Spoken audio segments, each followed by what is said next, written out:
Hello and welcome everyone to the walk around video here at your next car, the 2019 69 Reg G20 330e M Sport.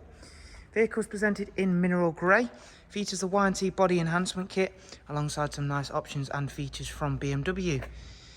As with all of our vehicles, it is physically in stock, ready to be driven away. There are no hidden extras, so as you see, this lovely plug-in hybrid 3 Series is as you will purchase the car. If you are, of course, interested and you want to know more details, you can check out the description box once you've, of course, watched the walk around, as that way you can check out the link to the website or, of course, our direct contact information. From the website, you'll be able to see the prices and funding options available for this vehicle. You can also see our easy-to-use finance calculator, if that is, of course, applicable to the purchase of your next car. You also can apply directly from there or simply get in touch via text message, email, WhatsApp, telephone, all of the usual ways for more information, or simply if you prefer to do your finance application via those routes. Let's get back to talking about the car then, because there is a lot to get through, being that this is a plug-in hybrid 3 Series.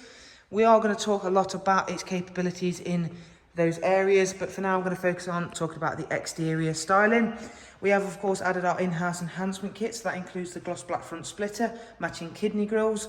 The alloy wheels are the BMW optional 19-inch alloys in the option jet black. Behind those, you get the M Sport Plus brakes, being that this is a 330 M Sport, so you get those whether it be the E or the I model M Sport 3 Series, and you'll be very glad of those because it is an immensely powerful car, considering it effectively has got 2 power units.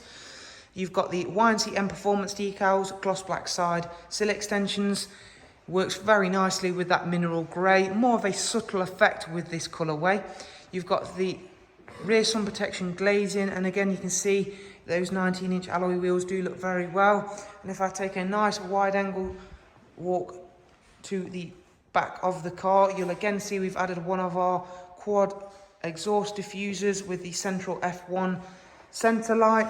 Now again, I'll just reiterate the point that this exhaust is simply for the aesthetics over any noise or performance upgrade. We do not interfere with any of the standard exhaust system, so there has been no modifications to the original exhaust whatsoever. This simply just overlays and attaches to the original exhaust system, simply giving you the imitation of a quad exhaust. It gives the look of the M3 exhaust, and as you can see, it does look very nice indeed. We obviously don't want to start messing around with a 2019 69 Reg exhaust system. One, for warranty purposes, and two, it is an expensive exhaust system to start messing around with. Plus, of course, the exhaust system underneath there is still like new, so it's utterly pointless to start messing around with it. You've got the 3D rear lights, front and rear parking sensors, reversing camera. Big impressive boot size. Bearing in mind you have got batteries stored in there, so you lose only a little bit of boot depth, but it's more than made up for the fact you've got split folding seats. In its nice little storage carry, you've got the charging cable, which plugs into a regular household 3-pin socket. So again, that makes charging nice and convenient. I'm going to get on to talk more about the numbers and figures of this car's capabilities in a moment. Round onto the passenger side then, where again you can see that everything is looking nice and neat and tidy there. And for the first time within this walk around, let's open up one of the doors so you can see inside. It's got the black with grey highlight Venenskia leather, one of my favourite options. The M seat belts just breaks up the interior and does look very nice indeed. Lets you know that you are in an M Sport car. Still got a full 3-seat ISOFIX with a central folding armrest. Not lost any of its comfort or space, just because it is a plug-in hybrid car. There on the front wing, that looks like a fuel filler cap, pops open to reveal where you'll charge the car up. Charge time takes around about 3 to 4 hours, depending on how or where you are charging it from.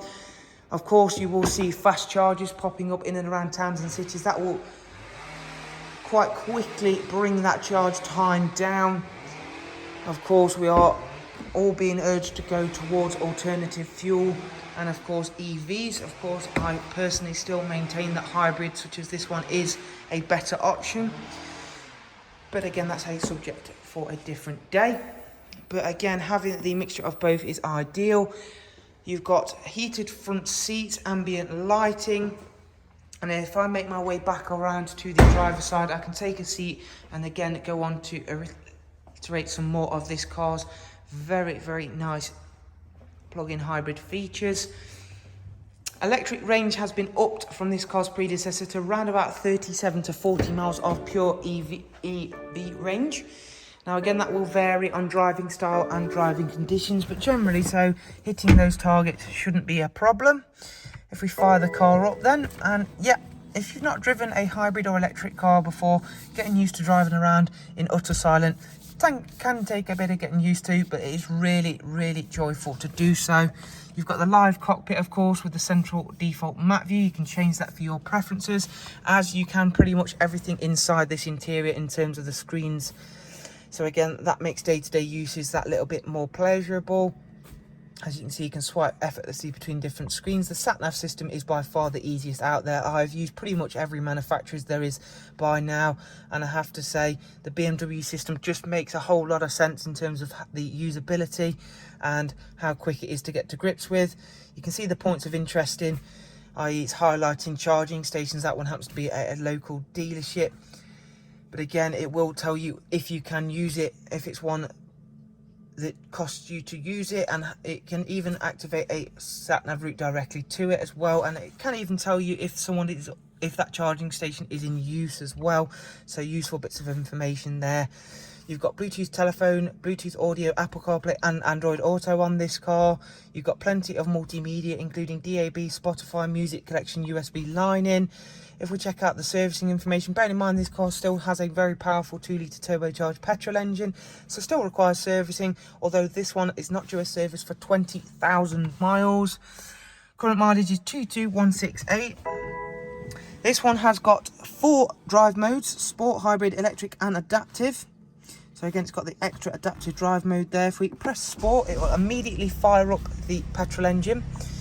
And if I click sport again, you can see you can configure the different modes, including the dampers on this car. So it's got the adaptive dampers on this car. So again, you can change how they react depending on how you want them to. That does include sport or comfort, so you can soften them or firm the suspension up. Again, ideal for those nice back roads. So of course you can enjoy this car's M Sport capabilities there as well. We've also got a rear facing camera with front and rear parking sensors, dual automatic climate control system with heated front seats, as I mentioned. So there is a look around another superb example of the 330e M Sport G20. As I began with saying roughly around 8 minutes ago now, if you'd like to know more, please simply check out the description box below for more of our contact information and website links, and to check this car out over there. Thank you for watching. Take care. Bye-bye.